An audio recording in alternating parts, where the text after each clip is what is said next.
I'm at the base of the Spaghetti Glacier, the largest one here in Argentina, and let me explain how I got here. This has been an amazing morning.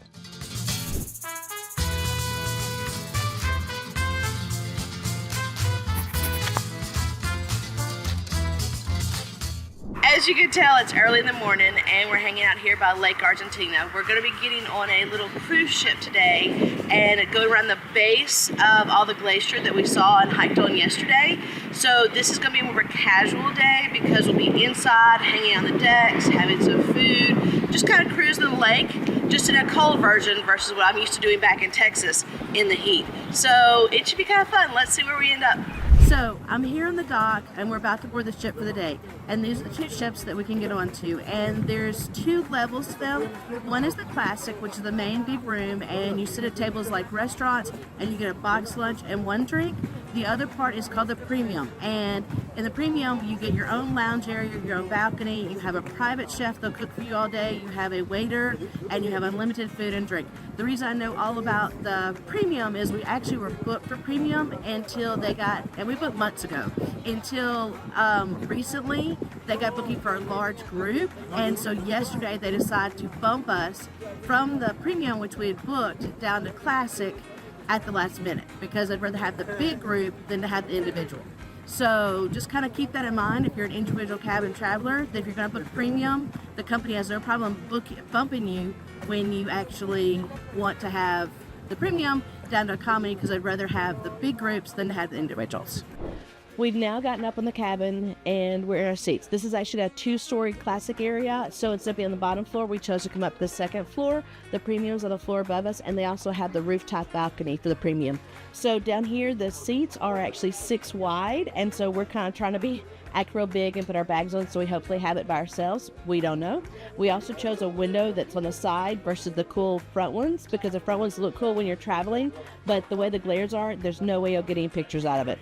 Once you sit down here, there's actually a menu for your boxes, and you can choose which box you want, whether it's lamb or vegetarian or meat, and you write on a little piece of paper, and then they'll make it for you. And there's 2 hours you can get between 11 and 1 is when you can go pick up your box and your drink.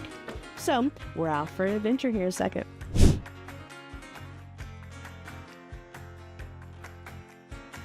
We're now here in the Devil's Mouth on the lake, and what's interesting to me is it's the third place we've been to that talks about the devil. So the Argentina really has a thing about things that are part of the devil's throat, the devil's mouth, the devil's throat again. So it's been kind of fun to see that connection through all of our trips.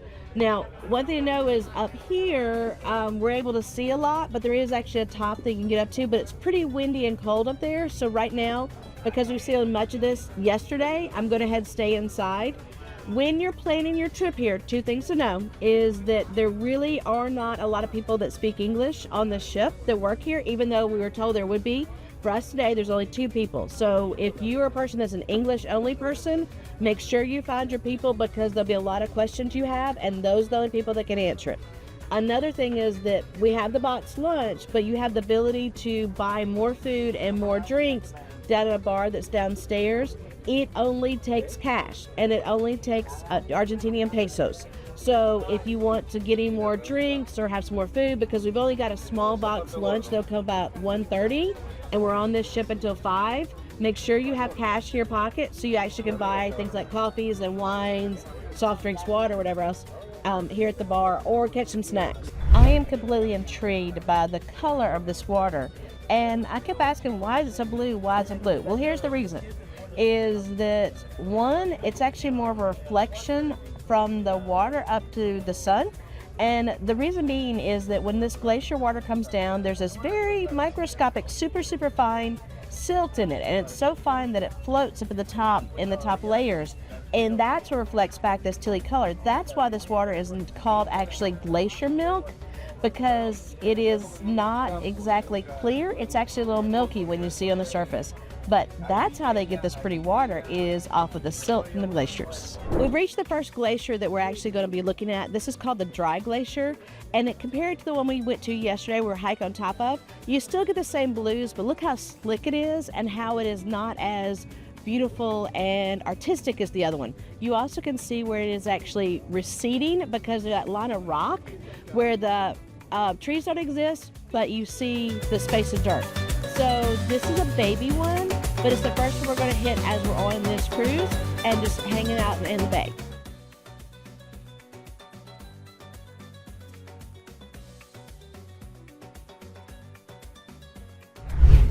We're approaching the Spaghetti Glacier, and I love how this ice and stuff is starting to get bigger. There's the frozen little rivers going down, and it's just a neat place. It is cold and very windy. We're now here at the base of the Spaghetti Glacier. It's the largest one here in Argentina. It's twice as high as the one that we trekked on yesterday. But what's interesting is look how you've got all the great mountains behind it, and it's coming down. This is a balanced glacier, which is always good to hear because that means it's not receding like most of the glaciers in the world. And the blue here, I don't know if you can see or not, it's absolutely amazing.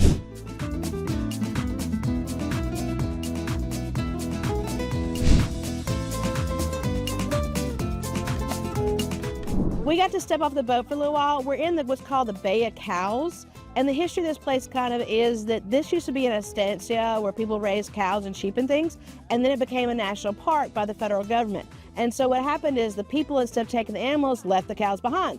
So now there's about 5,000 national feral cows running around here. And the thing that's bad about that is that they're destroying all the forest by eating the little trees.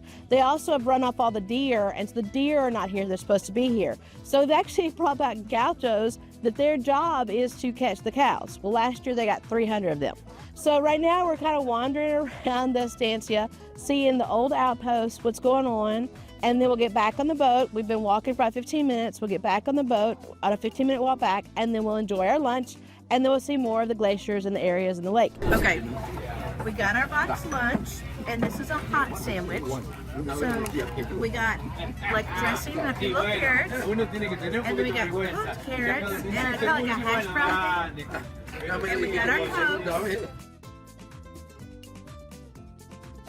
And then I got a chicken sandwich that's got a whole bunch of cheese on it.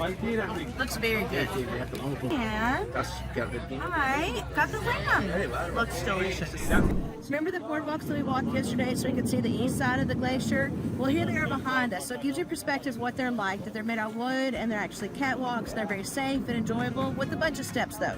And this is the Pristine Glacier that we hiked on the south side yesterday. This is the north side. So this is the side we watched at camping yesterday and actually looked at all the icebergs and how they flipped over.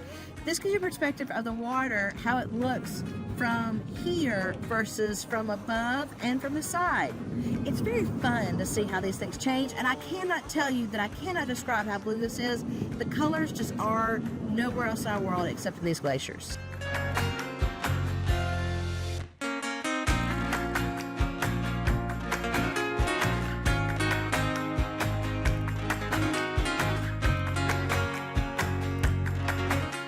So this is our end of our trip here in El Calafate. This area has been all about the snow, the ice, the glaciers, and the trekking. But this is not the end of our trip in Argentina. We're actually going to be heading farther south down to Ushuaia and seeing how it is in the Beagle Channel and the very end of South America. So make sure you follow along with the rest of our videos so you can see what else we've been up to on our adventure.